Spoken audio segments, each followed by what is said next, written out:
What's up, y'all? We here with Shareef O'Neal, man. What's going on? How you doing? What's going on? I'm good. How you guys living? We doing good. We doing good. It's great to have some NBA family in the house. Yes, sir. And first of all, I just want to say thank you for hopping on with us and chopping it up. And how you doing? What's new? What's going on in your world? I'm doing awesome. I've been working. Been a little bit behind the scenes. Just working on Reebok and Shaq brand stuff. Just trying to revive the brand. So Yeah, no, I mean, that's great. That's great. All-Star Weekend, man. I mean, I feel like these always feel like big family reunions. Yeah. Do you have any fond memories of All-Star Weekend? Like, do you have a specific one that sticks out to you the most? Yeah, the All-Star that I was in Phoenix back, I think it was like 2009 when my dad and Kobe shared the MVP trophy for the game, and then Kobe was like, "Shareef, you can have the trophy." So I still have that, and that's something I always live with. That's a story I'll tell the rest of my life because that's a whole NBA champion, like All-Star game, like MVP trophy. So Kobe was like, "Shareef, take it." So yeah, I still got that, and that's probably my best memory I have for All-Star. Oh, that's beautiful. Speaking of Kobe, what kind of impact did he have on you? And obviously the loss of him, or his memories, but what kind of impact did he have on you? It was kind of like a superhero type of thing. That was a person that, like, anytime he's in the room, you just knew he was there. It was just a big motivator.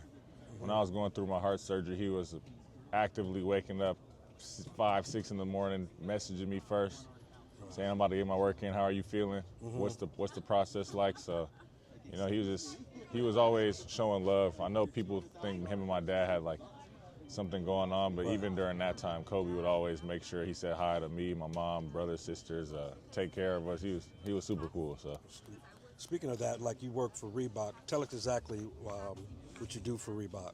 So Reebok, I help with creative strategist and design. They have me learning how to make shoes and stuff on like Adobe Illustrator. So I was helping when I helped them sign players. We got Matas, who's on the Bulls, Angel.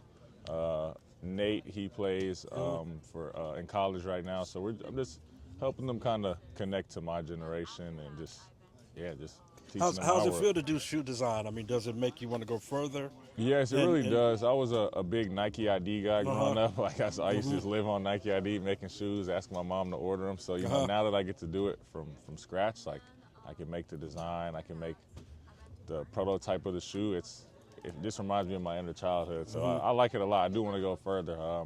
Been doing a lot of stuff like watching YouTube. Instead of watching basketball highlights, I've been catching myself watching like Virgil and all these guys who have done stuff like this. So yeah, I'm learning. I'm learning every day. So I've been working. UCLA guy, correct? Yes, sir. UCLA. How's it feel to be back home? I was born and raised in LA. It's always, every time I come to LA, I always stay by UCLA. The food over there is good. It's a very lively campus. So it feels good to be home. I respect because I see you keep a low profile. Yeah. Right now with the hoodie and I be everything. chilling, Like that. So I saw the other day some lady was bothering you. I don't know where you were at. Maybe at the airport. And you were filming. You were doing something, and she's like, "Who are you?" She kept asking who you were. It's like you're tall. Do you get that a lot? But the tall and do you play basketball? You ever get tired of? No, I don't really get tired of it. I get it every day. I'm kind of used to it. It was funny one time. A friend of mine got me a shirt. It's on the front. It says, "Yes, I play basketball." On the back, it says, "I'm 6'11". That's a funny little thing that goes on every day. But it's fine. It doesn't bother me. That's good. And then I also want to ask you, as far as like community work and giving back. You seem your father. I see him a lot on social media, doing a lot for people. Whether it's giving them cars or paying for their education or everything. How does that make you feel? Do you want to, get in position to where you are able to do that as well? Yes, of course. I actively help. I'm not a big believer in documenting the things that I do, exactly. but I mean, there are times the last major thing we did during Christmas, we gave, I think it was like 5,000 pair of Shaq shoes.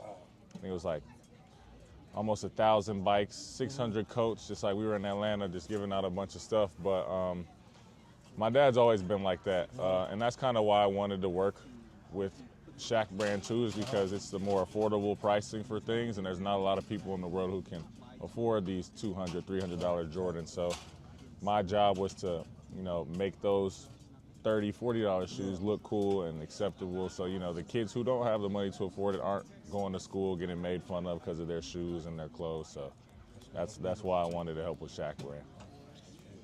And growing up, as an NBA kid, like, was it ever, and then you went to school, like, was it hard for you to stay focused and go to school and do those things just because, everybody would assume, right, that it's just, okay, he's an NBA kid, he kind of gets everything he wants. And Yeah, no, I was feel like a good thing me and my siblings did, like, I kind of live the life, if people don't know, I won't tell them. Like, if nobody in here knew I was Shaq's son, they going to leave the same way. So I think a lot of people respected me because I didn't go around acting like I was better than anybody. We all breathe the same air, put on my clothes the same way. I was born into a situation I had no control over, so that's like. So I mean, some people did call me Hollywood and all that because maybe I had like a little bit nicer car, a little bit nicer clothes, but like I said, I was just born into that situation. But it wasn't that bad. A lot of people were surprised I acted the way I did, being the person I am. So. Yeah. And then when it comes to, like, obviously you're doing design for shoes, do you ever plan to foray into, like, I don't know, clothing or anything else? Yeah, for sure. I'm doing both. Like, I got this beanie on. This is like the first thing I made for Shaq brand, and then I have another clothing line by myself that I'm gonna try to put out. I want to not like nothing crazy expensive. Just something that's in like the stores that are like PacSun, Tilly's. Like, again, more affordable stuff because I feel like that's the wave. I'm not a big like expensive clothes buyer anymore. I used to be, but yeah, I'm gonna make a clothing line myself and help with Shaq brand stuff and some Reebok stuff. So it's a lot going on. That's what's up, man.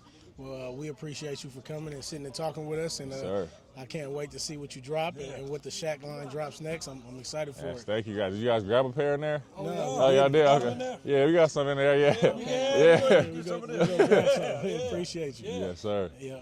Thank you. Thank you guys, man. Appreciate y'all. Thank you, Shareef. Thank you guys, man. Appreciate y'all.